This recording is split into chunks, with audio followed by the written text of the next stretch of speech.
the Butterfly Keyboard Class Action Settlement. This is MacVoices.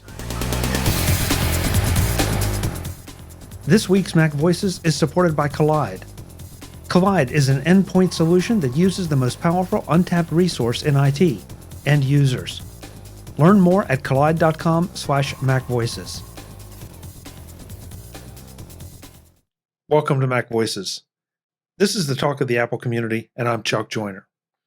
The last topic for this particular MacVoices live panel was the settlement of the class action suit against Apple regarding their Butterfly keyboard and the problems with it. The panel talks a little bit about how it happened, whether it was correct or not, and why we don't think it'll happen again. Let's go back and let the panel do the talking. This is a link that David sent in because I think he was baiting me. Apple to pay $50 million settlement over a MacBook Butterfly keyboard lawsuit from the Wall Street Journal. David, I'll let you run with this before I land on your neck. I mean, just more frivolous lawsuits from Apple, or against Apple, I should say. Apparently, there was a lot of people having, and we knew that the Butterfly keyboard, which was introduced on the MacBook Pro in 2017, was one of the worst keyboards. MacBook, it came in first in the 12-inch MacBook. That's right, the 12-inch MacBook. In 2015 MacBook. I had one. I had 5 of them. I've went through this. I've owned about 8 Butterfly keyboard MacBooks, and right. So it's 2015. I'm sorry, 2015 to 2019 was still the Butterfly. Anyway, keyboard. back to David to present the story. So there was constant problems with these keyboards. I mean, I didn't have a problem with it. I had a 2017, and it didn't have a problem, but I was glad to get rid of it because the keyboard was just horrible. It was probably the worst things Apple ever made. But there was a class action lawsuit that Apple should have repaired them, shouldn't give us, because they were giving people a lot of hassle. We don't want to replace it, and they were pushing back on it. So they finally came to this settlement, and Apple is not going to admit any wrongdoing. So they're just going to settle out of court, and that's the end of it for $50 million. So that means you and I will probably get about $2.50 if that. But this was filed in California, Northern California, San Jose, and like I said, it is an admission of any guilt or wrongdoing. And of course, Apple didn't comment about it. So, but it is what it is. It just continues on with these crazy, frivolous lawsuits. That was a crappy keyboard. I mean, but it was a crappy keyboard. There's no question about it. But I know Apple really ticked off a lot of people because there were times that they were really fighting repairing it, and I remember when they introduced it on stage and said how this is the greatest thing in the world, and showing the images of the mechanics of the Butterfly keyboard and this and that, and then it just got so bad shortly after that. Keyboards now are great, but that was a long 4 years of really horrible keyboards and MacBooks. Well, and David, I might surprise you on this one, because while I do not like the idea of a class action suit to resolve this situation, this is a case where Apple wasn't as the Apple that we all like to talk about and think about. They were not recognizing things. Now, eventually, I think they did put a program in place where you could get the keyboards replaced no charge. And I don't know when this lawsuit started in relation to the start of that program, but this was one where something was wrong, and Apple tried to stick to their guns, and it was because I did not have one, but I know someone who did, and it was a rough experience because you'd be cruising along typing just fine, and then all of a sudden it would start turning into upper and lowercase gibberish. Yep. And then it would go back to being fine. So. So I had one. I didn't have the problem with multiple gibberish and things. I had the problem where sort of the lower left-hand keys, sort of the Command, Option, Z, X, they just they wouldn't function. You strike them and they just you get nothing in terms of a response. So I went to probably the least known Apple store in the Valley is in Los Gatos. It's easy to get in and out because no one knows about it. compared to the others in Westfield and Santa Clara or at the Apple campus themselves. It's easy to get in and out there. And one time they just took a little bit of air spray and something like this and just sprayed the key, and that worked okay. And then 6 weeks later it was back again, and then they took the MacBook and they sent the thing out and came back with a new keyboard. So a year later, the SSD failed, so it went out and came back, and then not quite 9 months, 8 months, 7 something, it came back, and I think the keyboard had failed again. So, so you didn't get a new keyboard, by the way. You got a whole half a computer. You got the top. That's right. Exactly. Right. That's exactly. That's what they did. Which was the craziest part of this whole thing too, because they had to replace 30% of the computer to fix the keyboards. Well, that was obviously the result of the design aesthetic of John Ivey, may he rest in peace, wanting things so small and thin. And a lot of people complained about the depth and the feel of the keyboard. I didn't mind that so much as, it just stopped working. So I had 2 out of my 8 that broke, and I took to Apple for the butterflies. And the first one, eight separate devices or 8 separate keyboards? Separate devices. I've had 8 separate butterfly keyboard MacBooks in different iterations throughout the years. And I had 2 of them that had the butterfly. And one was like the right arrow. Would keep going or something like that.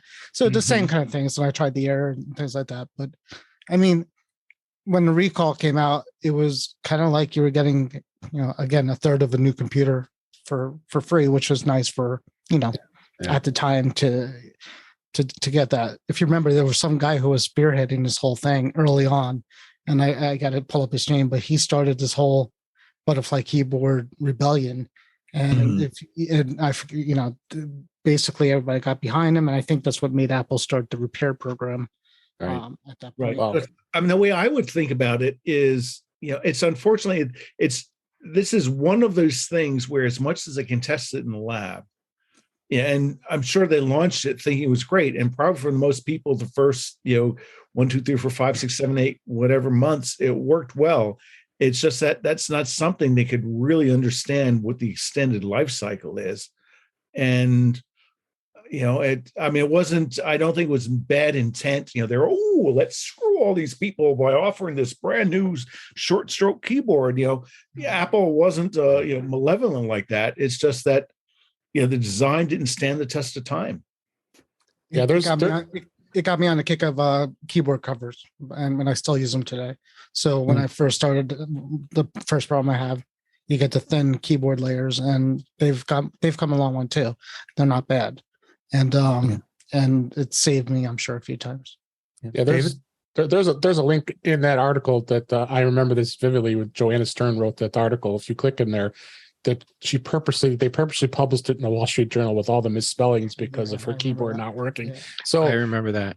I remember that vividly, and I think that really opened Apple's eyes because she's quite an influencer. As we know. So it's a very funny article. It was only 4 months after she got her MacBook Pro that it started failing. So take a look at that article again, just kind of remember it. And she did a good write up. But that really was what kind of influenced it. I mean, with her talking about it in the Wall Street Journal of one of the biggest publications out there when it comes to reporting these types of news, and Apple needed to react, and it took them a long time. When I guess this lawsuit took this long, it's we're now 3 or 4 years later after they stopped making this keyboard. So now this lawsuit, there's a couple points that are important for people to know, I think, which is there's a good chance you don't live in a state where this applies to you.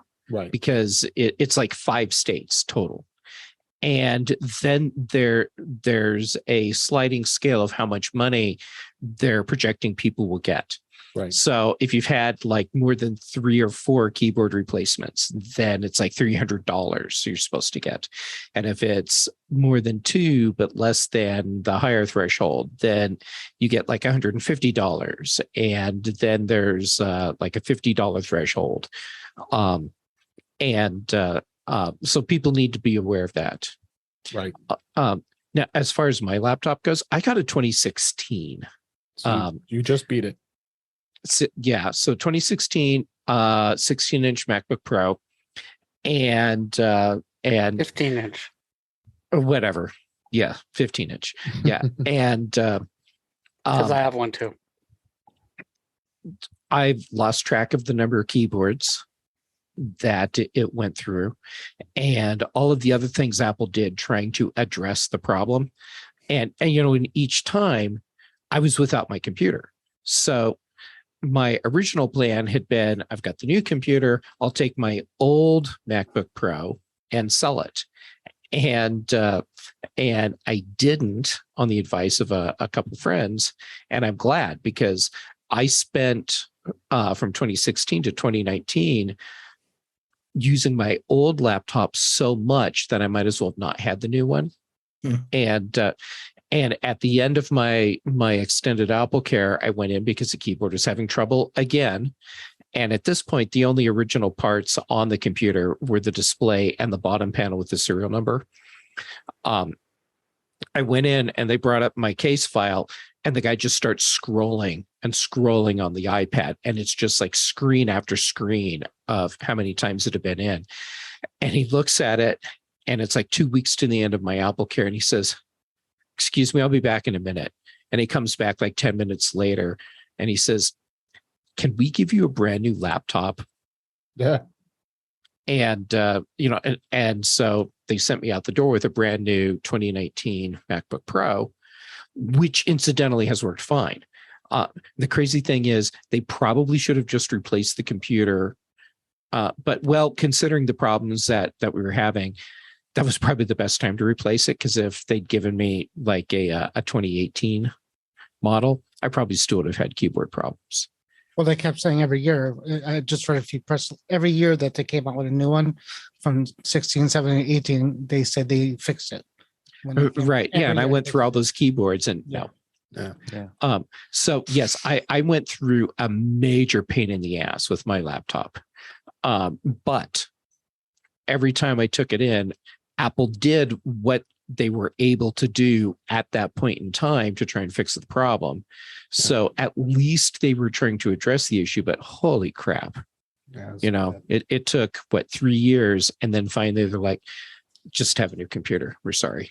So I have a question on this, which is, Apple's obviously a very data-driven company, right? I mean, Cook, Tim's operations guide, they pay attention to all sorts of metrics.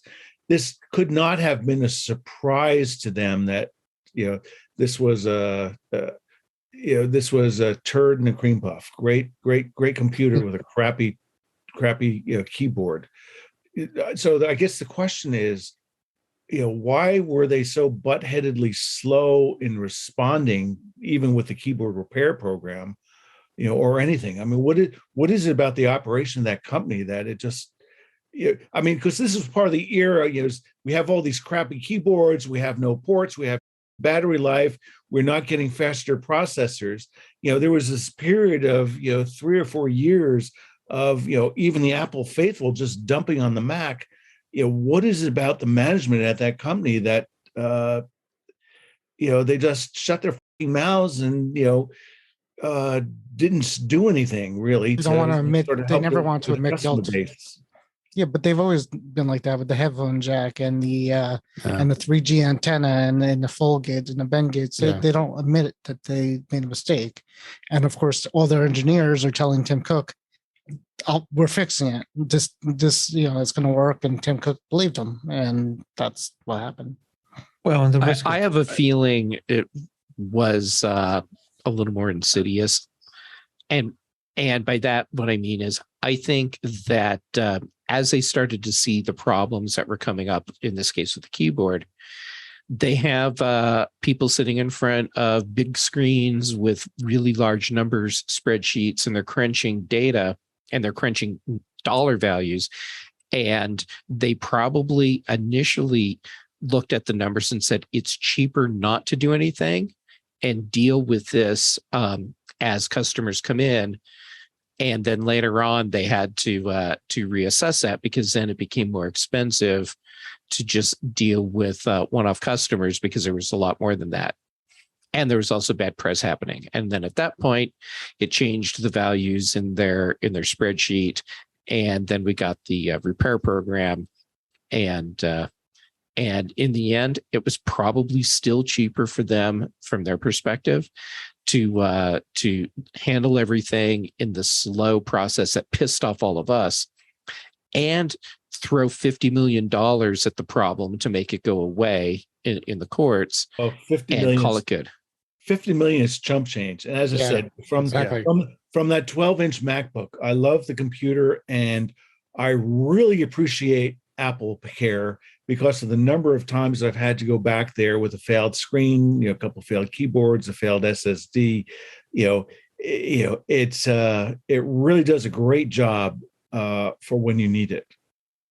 But hopefully that's in the rearview mirror, and they don't repeat stupid mistakes like that. And again, we talked about Ivy last week, and I don't know. I don't necessarily. Well, no, I do. I think this is part of the stupid Ivy session of let's make it smaller and lighter. That he went and he screwed up with the keyboard is bigger, let's make it even thinner. And how can we make it thinner? Well, we have this beautiful butterfly mechanism and blah blah blah blah blah. And he has his fantasy about how much greater it is, and it just turned out to be a horrible product. That affected multiple generations of computers of multiple years. Today's MacVoices is supported by Kolide. Kolide is an endpoint security solution that uses the most powerful untapped resource in IT, end users. Old school device management tools like MDMs force disruptive agents onto employee devices that slow performance and treat privacy as an afterthought. Kolide does things differently. Instead of forcing changes on users, Kolide notifies your team via Slack when their devices are insecure and gives them step-by-step instructions on how to solve the problem.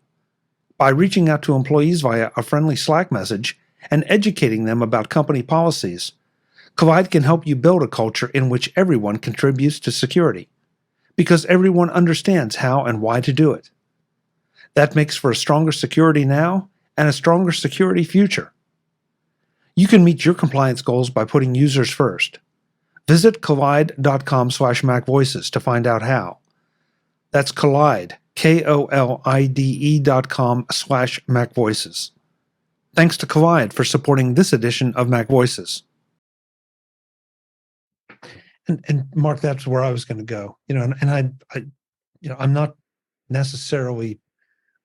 We have no information here, but it is one of those things that makes me wonder if part of the looking the other way was because of Johnny, because this almost can't be, because this is just such a beautiful feat of engineering, because that was the way they couched it, is they talked a lot about the engineering of this keyboard.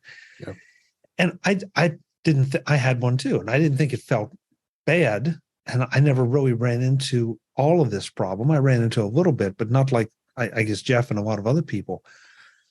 But I guess I'm not a keyboard snob, so it's just give me the keyboard and it's going to feel like it feels, and that's pretty much it.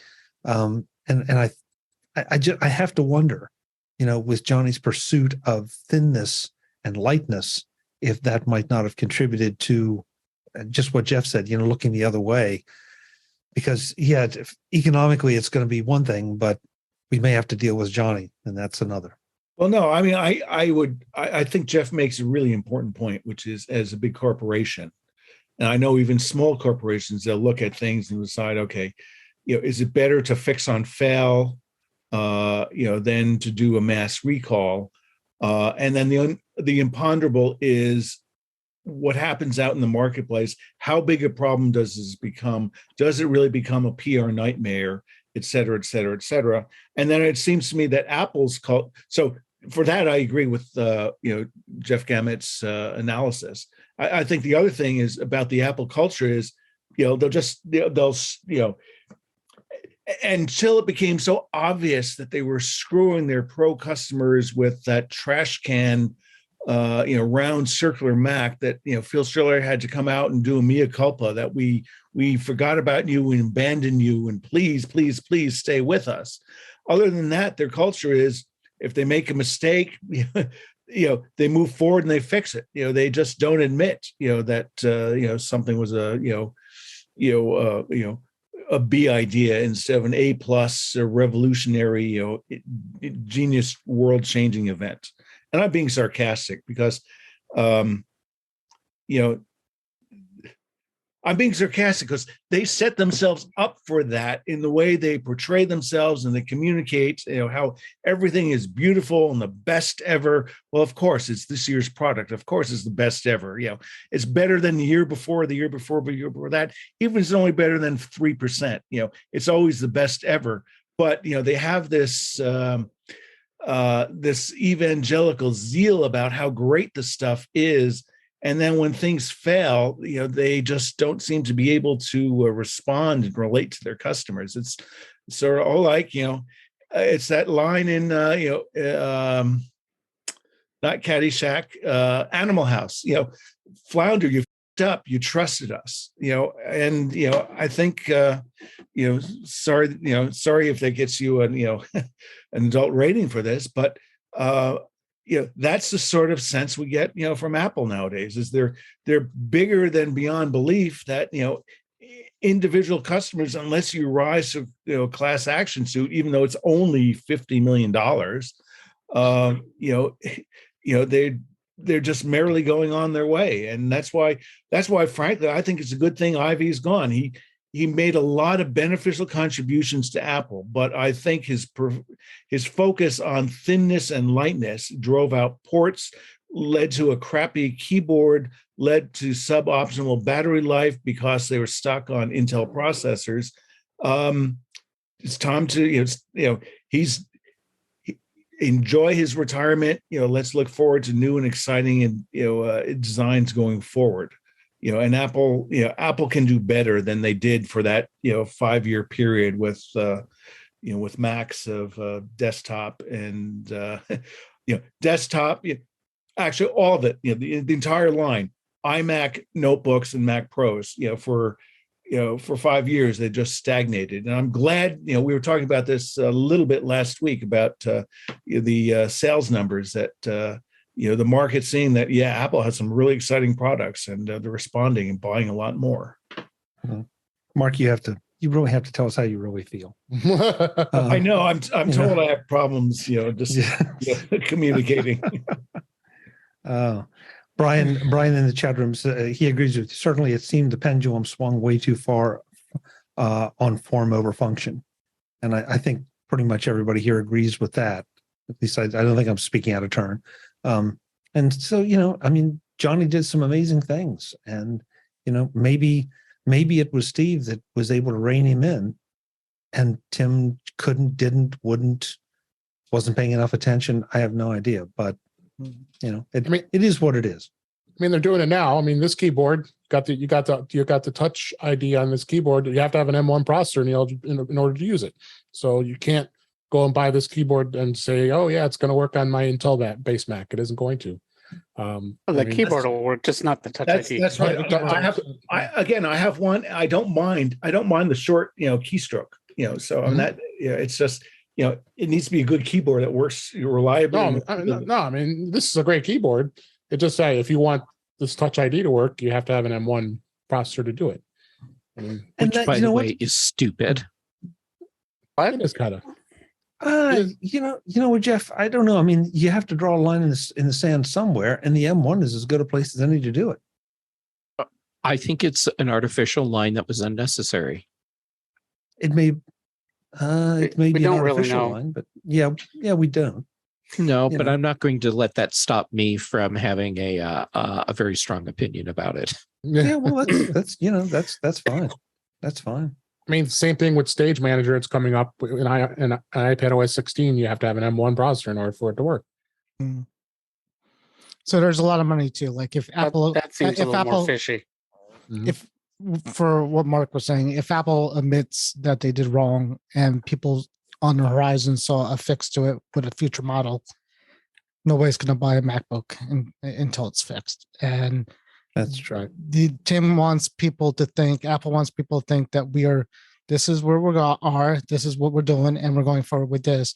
And don't feel like you got FOMO because the next year is going to be, just mostly the same. And when people have that little gleam, how many of us by 2018 told everybody not to buy one of these things? And eventually they had to do something too. But, Right. that affects their bottom line is when, these things happen. Yeah. Guys, we're pretty much at time. We didn't get through a couple of the other things that I thought we would, but this has been very, very interesting. Some good conversation. Yeah. So let's go around the room, let folks know where they can find you, and we'll give everybody back the rest of their evening.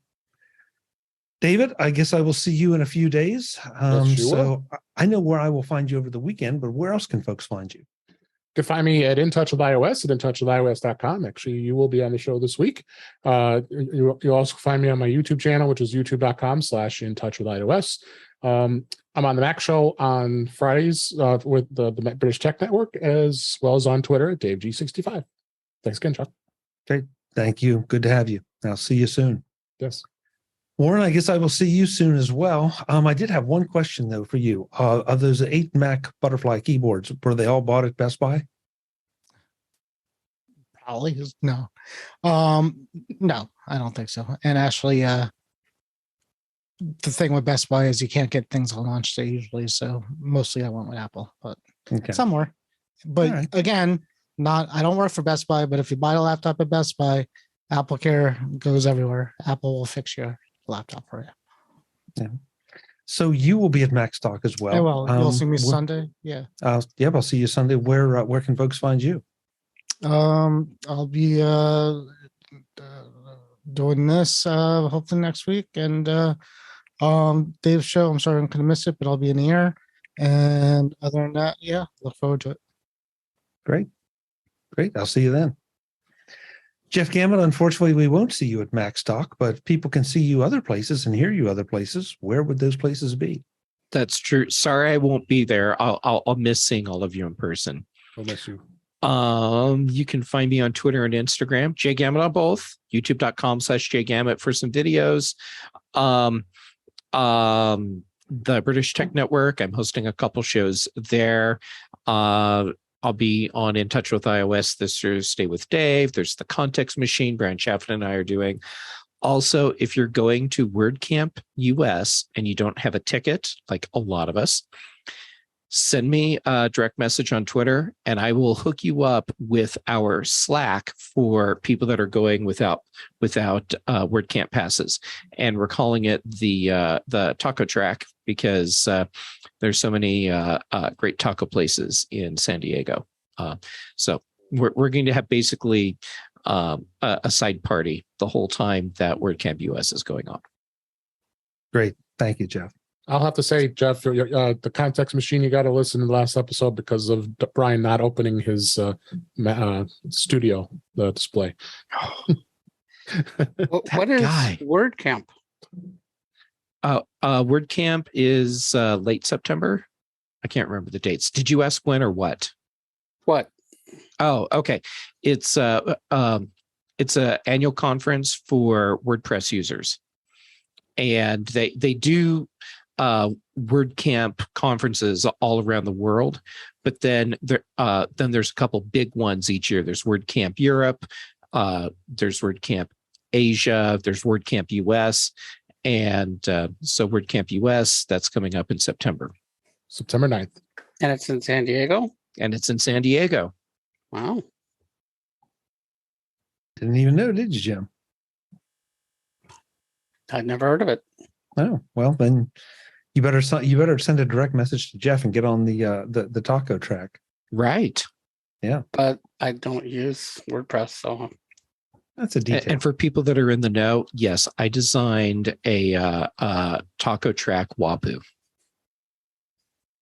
I don't use WordPress. I use and for everyone else, are like, I have no idea what the words are that just came out of Jeff's mouth. I'm not sure everybody heard what Jim said. Yeah. Jim, would you repeat that? No. No. It's on the recording. Yeah. It's Well, there. I will repeat it. He said, I don't use WordPress. I use the post office.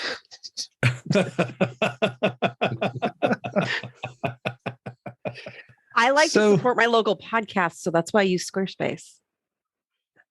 Yeah, there you go. Hey, use There what you go. works. Absolutely. Absolutely. It's a Mac Jim? Mini. Hey, Seriously. oh, I Jim, use where text else- edit in a wake up call. Go ahead. all right. Jeff, geez. What's your name, Jim? Jim, where can folks find you when you're not going back and forth to the post office? They can find him waiting by the mailbox at the end of his driveway. I'll just be running away. Yeah. I don't know. On okay, you can find me at proview.com, PROVUE.com. And I'm ProView Jim on the non-Elon social media Twitter thing. Great. Or you can send a postcard to Jim Ray, care of ProView Software, California. It'll probably get to him. I don't think so. You never know. You never know. And Mark unfortunately, Fuccio. I'm sorry I'm not going to be seeing you guys this weekend. Yeah, well, I know. I did roll over my ticket, so hopefully next year. Good. Yeah, hopefully. Mark Fuccio, we won't see you at MacStock either, but where can folks find you in between? Yes, sad but true. But Chuck, to you, Dave, and Warren, enjoy MacStock and enjoy that beautiful part of the country. Others is way to get me is on the Twitters at Mark Fuccio, MarkFuccio, all lowercase, one word. And as we're talking, I used a number of swear words. I hope it doesn't get Chuck into trouble with his ratings. And if I offended anybody, just drop me a note on Twitter, and I will send you a private apology. With a lot of F words in it. Don't worry, I bleep them all out. Oh, So okay. Oh, then can I channel George Carlin?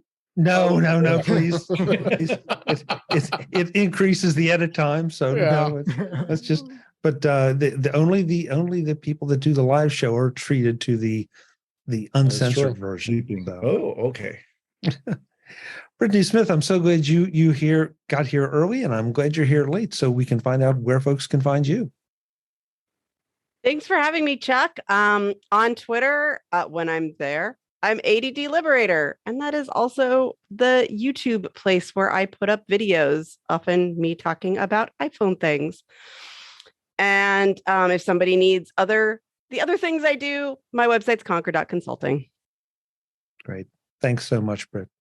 Thanks for having me. me. Definitely want to say thank you to everybody in the chat room for throwing comments in tonight. It's been interesting to hear some of your experiences too, and your reactions to things we said. And Paul, earlier in the conversation, Mark asked about people, the travel getting back to normal. Paul says, "Yep, back to normal." So if you see somebody in an airport with a battery-powered printer on his back, it's Paul. No. He'll be walking around and saying, "Can I print that for you? Can I print that for you?" Yes, exactly. Folks, this is MacVoices Live. We do this every Tuesday night, 8 p.m. Eastern, 5 p.m. Pacific, whatever time that is, wherever you are. We're in the chat room at youtube.com/MacVoicesTV. You should be too. You could be having all the fun there and joining in with the show. Until next Tuesday, I'm Chuck Joyner. This is MacVoices. See you next time. Visit MacVoices.com for show notes and to connect with Chuck on social media. Get involved in our Facebook group or like our Facebook page, and get more out of your Apple tech with MacVoices Magazine, free on Flipboard and on the web. And if you find value in it all, consider supporting us through either our Patreon campaign at patreon.com/MacVoices or by making a one-time donation via the PayPal link on our front page and in the show notes of each episode. You will join these fine people who help bring you MacVoices.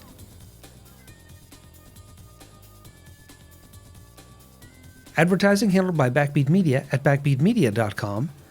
Bandwidth provided by CashFly at cashfly.com.